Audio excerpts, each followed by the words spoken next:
বলতে লেগেছে অন্তত এই কোলের সন্তান, এই বুকের সন্তান, এই দুধের সন্তান আলিয়া আসগারকে নিয়ে চলে যাও, আলিয়া আসগারকে নিয়ে চলে যাও, কারণ এই বাচ্চার কান্না সহ্য হয় না, আলিয়া আসগারকে নিয়ে চলে যাও, এমন করে ফোরাত নদীর কিনারায় চলে যাও। হয়তো উবাইদুল্লাহ ইবনে জিয়াদ তা থেকে হয়তো দয়া হবে, তা থেকে হয়তো মায়া হবে, কারণ আমরা অপরাধ করলেও আমার বেটা তো অপরাধ করেনি, আমরা অপরাধ করলেও আমার সন্তান তো অপরাধ করেনি। ও সোনা মানিকেরা, হযরত ইমাম আলী আসগার রাদিয়াল্লাহু তাআলা আনহু হযরত আলী আসগারকে হযরত আব্বাসের কোলে তুলে দিলে, যাও চলে যাও, যাও চলে যাও, ফোরাত নদীর কাছে দিয়ে চলে যাও, ফোরাত নদীর কাছে দিয়ে চলে যাও। ও সোনা মানিকেরা, ফোরাত নদীর কাছে দিয়ে চলে গেল, ফোরাত নদীর কাছে দিয়ে চলে গেল। হযরত আব্বাস রাদিয়াল্লাহু তাআলা আনহু এমন করে তিনি বসে রয়েছেন বাবা, এমন করে বসে রয়েছে, আর ওই পানিটাও হাত দিয়ে তুলেছে বাবা, ওই বেগুনা মাসুম শিশুটির মুখে দিয়ে দেবে, এমন সময় বাধা দেওয়া হলো, না না না না না, পানিটা পান করতে দেওয়া হবে না। ও তরুণেরা, হযরত আব্বাস হুজুর কি করলে, ওই কচি বাচ্চাটাকে তুললে, আর দেখাতে লেগেছে এ তো মাসুম বাচ্চা, কোনো অপরাধ তো কোনো করেনি, কোনো অপরাধ তো করেনি, এই মাসুম বাচ্চা একটু পানির ব্যবস্থা খানা করে দাও। ও সোনা মানিকেরা, তাদের মনে দয়া তো দূরের কথা, তাদের দয়া তো দূরের কথা, তারা একটা তীর ছুঁড়ে দিল বাবা, তারা একটা তীর ছুঁড়ে দিল বাবা। কত সুন্দর নাদোষ নাদোষ চেহারা, এখনো শরীরে চামড়া কাঁচা, এখনো শরীরের হাড় কাঁচা, এখনো গাল টেপার মতো কত সুন্দর লাগে বাবা, ঠোঁটে মুঠে চুমা খাওয়ার মতো বাচ্চা বাবা। নিষ্ঠুর পাষাণ পাষাণীরা তীরটাকে ছুঁড়ে দিয়ে বাবা কলিজাটাকে শরীর থেকে বার করে দিয়েছে বাবা। তাঁবুর ভিতরে বাচ্চারা রয়েছে বাবা, মেয়েরা রয়েছে বাবা, স্ত্রীরা রয়েছে বাবা, আহলে বায়াতের সদস্যরা রয়েছে বাবা। পানি দরজা বন্ধ হয়ে গেল, দিন পার হয়ে যায়, কোনো ব্যবস্থা থাকে না, নিরুপায় হয়ে গিয়ে ওই সময় মা কি করলো, আলী আসগারকে বুকে নিয়ে এমন করে তার ঠোঁটে, এমন করে তার জিভটাকে নিয়ে, তার জিভের তার মুখের ভিতরে তার আম্মা জান তার জিভটাকে ঢুকিয়ে দিল। যদি একটু রস পায়, যদি একটু রস পায়, যদি একটু মনে শান্তি পায়, কারণ বাচ্চার কান্না মা সহ্য খানা করতে পারছে না বাবা। ও সোনা মানিকেরা, হযরত ইমামে হুসাইন রাদিয়াল্লাহু তাআলা আনহু তিনি এমন করে রওনা দিলেন ইয়াজিদের পয়ে উবাইদুল্লাহ ইবনে জিয়াদের সঙ্গে পরামর্শ করবে বলে, কারণ এইভাবে তো থাকা যায় না, এভাবে তো থাকা যায় না। বাচ্চারা কতদিন না খেয়ে থাকবে, বাচ্চারা সদস্যরা কতদিন না খেয়ে থাকবে, এভাবে তো আর থাকা যায় না। বাঁচার একটা কোন লাইন তো বাইর করতে হবে বাবা। ও তরুণেরা, হযরত ইমামে হুসাইন হুজুরের স্ত্রী বলতে লাগলেন, আপনি একবার যান উবাইদুল্লাহ ইবনে জিয়াদের কাছে যান, তার কাছে কি একটু বলুন যদি একটু লাইন খানা করে দেয় কিনা। হযরত ইমামে হুসাইন উবাইদুল্লাহ ইবনে জিয়াদের কাছে গেল বাবা। উবাইদুল্লাহ ইবনে জিয়াদকে বলল, আমাদের একটু পানির রাস্তা খানা খুলে দাও, আমাদের একটু পানির রাস্তা খুলে দাও, কারণ আমরা আর সহ্য করতে পারছি না বাবা। মদিনা শরীফ থেকে মাইল মাইল রাস্তাখানা অতিক্রম করে চলে এসেছি বাবা। পানি তৃষ্ণা সহ্য করতে পারছি না। আমরা তাহলে বায়া, আমরা তো নবীর খানদানের মানুষ, আমরা তো নবীর পরিবারের মানুষ, আমাদের জন্য একটু রাস্তাখানা বাইর করে দেয় বাবা। এই সময় ওবাইদুল্লাহ ইবনে জিয়াদ সেই সময় বলেছিল, না না, কোন রাস্তাখানা বাইর করে দেব না, তোমাদের পানির রাস্তাখানা খুলে দেব না। ওই রকম ভাবে তোমরা জীবন যাপন করো, যতদিন পারো এইখানে তোমরা থেকে যাও। হযরত ইমামে হুসাইন সেই সময় কি বলেছিলেন বাবা? ও ওবাইদুল্লাহ ইবনে জিয়াদ, আমাদেরকে অন্তত ইয়াজিদের সঙ্গে দেখা করতে দাও। আর যদি না হয় অন্তত আমাদেরকে আমার নানা জানের কাছে মদিনা শরীফে ফিরে যেতে দাও। আমরা আমার নানা জানের কাছে চলে যাব, আমরা আমার নানা জানের কাছে ফিরে যাব, আমাদেরকে যেতে দাও।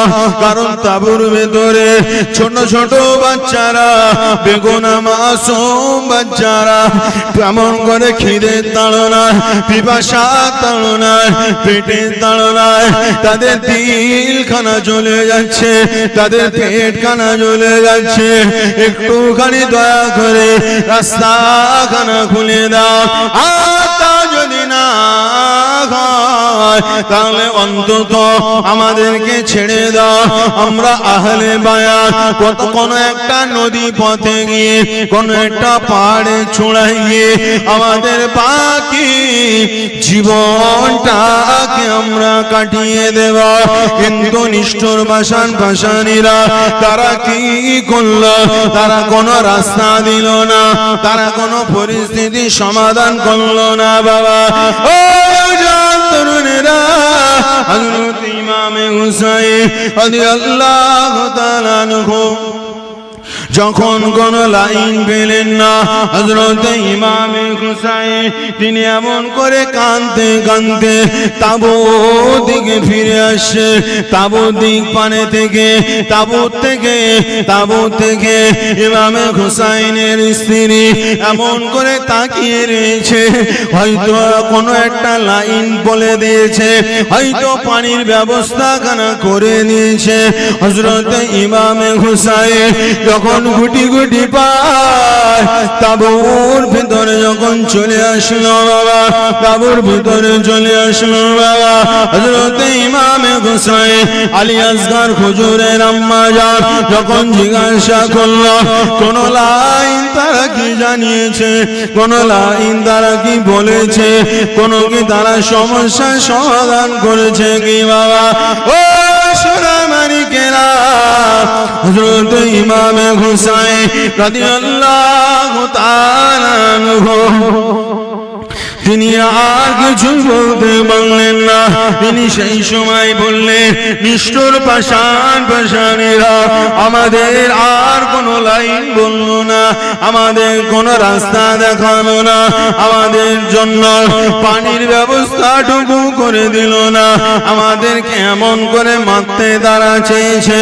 হযরত ইমামে হুসাইন রাদিয়াল্লাহু তাআলা আনহু নিরুপায় হয়ে গিয়ে তাঁবুর ভেতরে বসে বসে কাঁদে আর আল্লাহ আল্লাহ আল্লাহ আল্লাহ আল্লাহ আল্লাহ জিকির করে। কারণ একজন বাপ সে তার জান চলে যাওয়া পছন্দ করে, কিন্তু সন্তান কাঁদবে একজন বাপ কোনোদিন পছন্দ করে না। করে হায় হায় আল্লাহ পাক কোরআনে জানিয়েছেন যে আল্লাহর ইবাদতের পরের স্থান হলো তোমার মা, তোমার মানে পিতামাতা, তাদেরকে সম্মান করো। আল্লাহ নবীর কদমে পশুরা সেজদা করছে, আর সেই সময় সাহাবীরা বলছে ইয়া রাসূলুল্লাহ আমাদের কি সেজদা করার অনুমতি নেই আপনার? আপনি তো সব থেকে শ্রেষ্ঠ, আপনাকে পশুরা সেজদা করছে, আমরা কেন সেজদা করতে পারবো না? আমরা কেন সেজদা করতে পারবো না? একবার দরুদ শরীফ আল্লাহ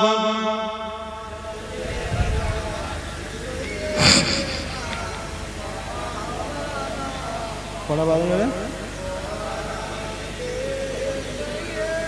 হ্যাঁ 10:45। জঙ্গে ওহদ, জঙ্গে বদর, আরো জঙ্গে কারবালা, হাসান হোসেন শহীদ হলেন, আরো হলেন আনজালা।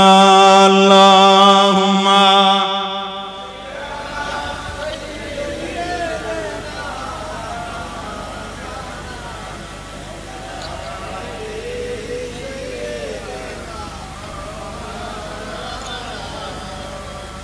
আমার দিনদার ইমানদার ভাইয়েরা, হযরত ইমামে হুসাইন রাদিয়াল্লাহু তাআলা আনহু তিনি একজন গার্জিয়ান, অভিভাবক, একজন পিতা।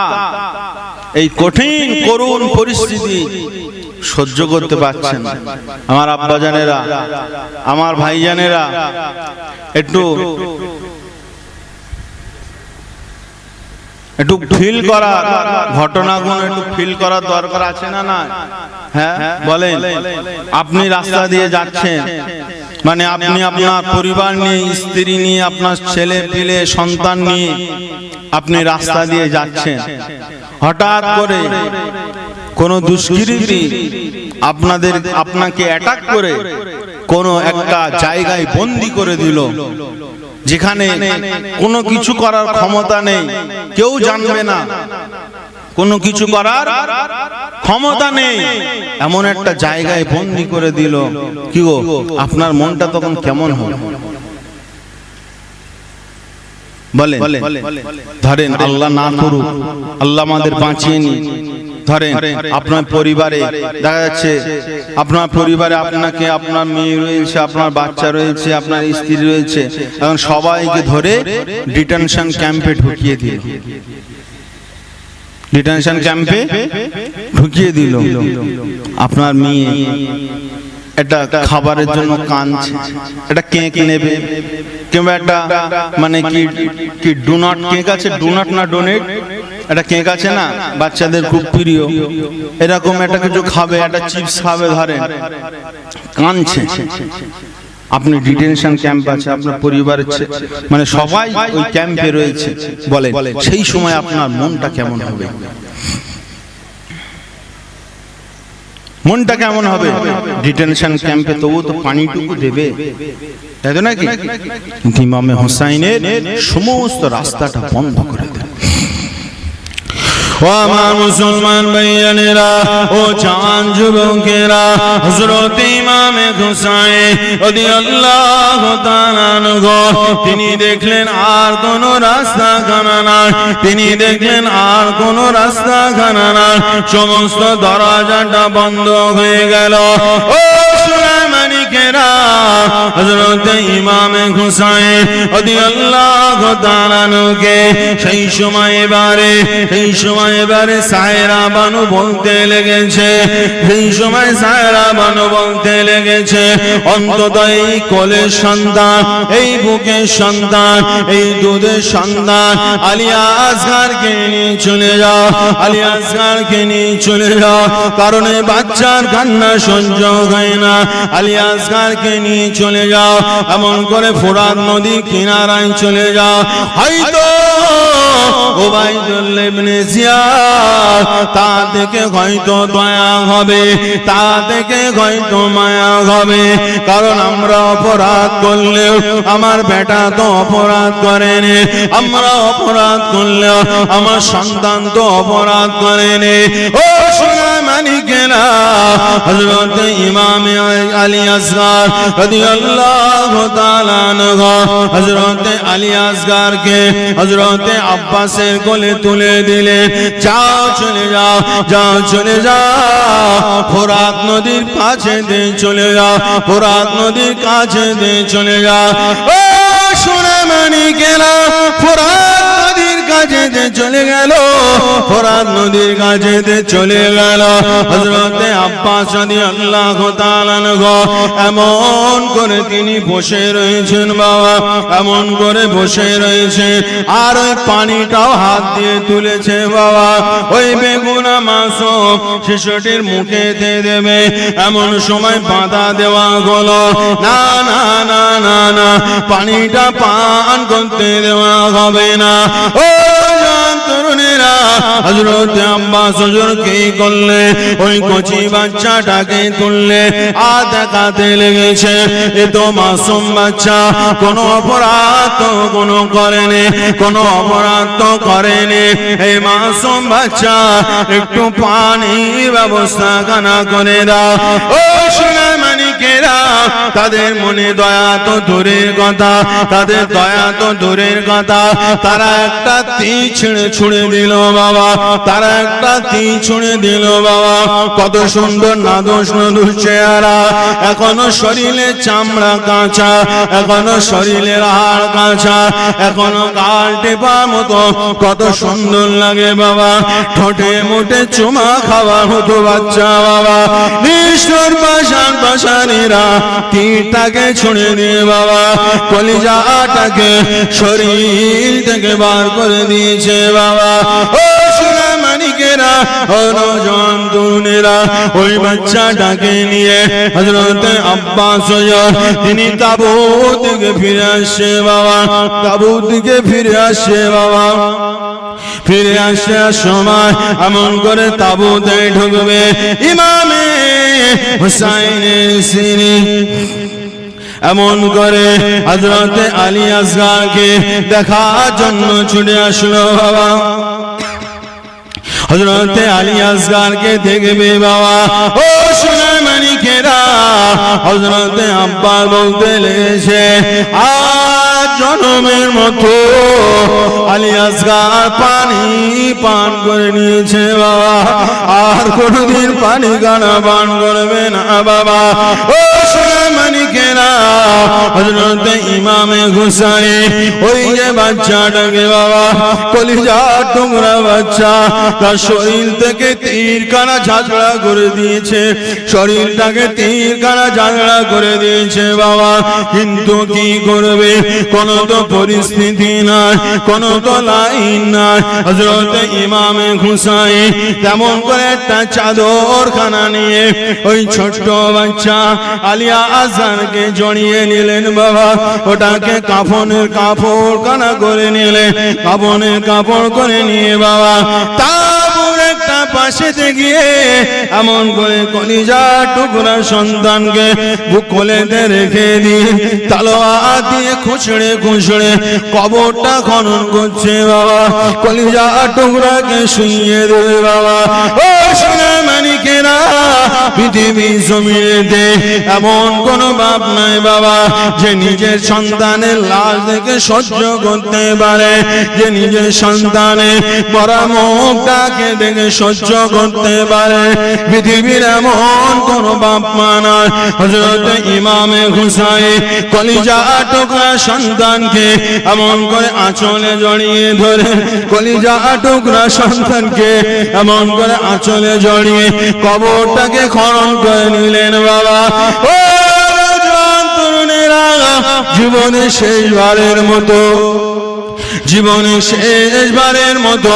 সন্তানের চেহারা খানা দেখে নিচ্ছে বাবা সন্তানের চেহারা খানা দেখে নিচ্ছে বাবা আর দেখা তো হবে না আর দেখা তো হবে না বাবা হযরত ইমামে হুসাইন ওই বাচ্চাটা ঠোঁটে একটা চুমা দিলেন কপালেতে একটা চুমা দিলেন বাবা, চাওয়ালিতে একটা চুমা দিলেন বাবা, বুকের ভিতরে চাপড়ে ধরে ওই বাচ্চাটাকে এমন করে মিনা খালাক নাকো আফিহা নুইদুকুম বলে ওই বাচ্চাটাকে মাটি মাংস খানা করে দিল বাবা।